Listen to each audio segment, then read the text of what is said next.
భారతదేశాన్ని సర్వసత్తాక సామ్యవాద లౌకిక ప్రజాస్వామ్య గణతంత్ర రాజ్యముగా నిర్మించుకోవడానికి పౌరులందరికీ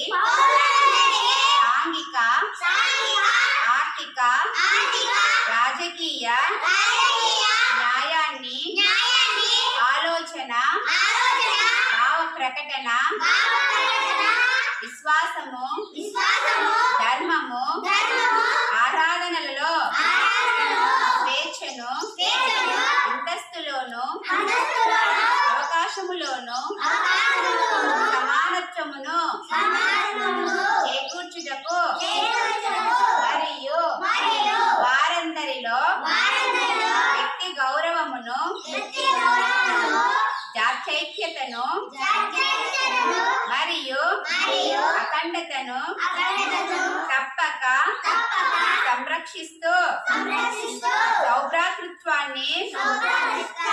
పెంపొందించుటకు సత్యనిష్టాపూర్వకంగా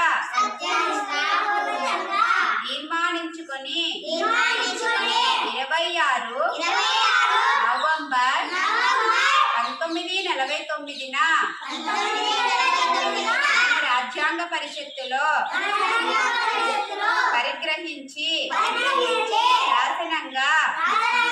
రూపొందించుకున్న ఈ రాజ్యాంగాన్ని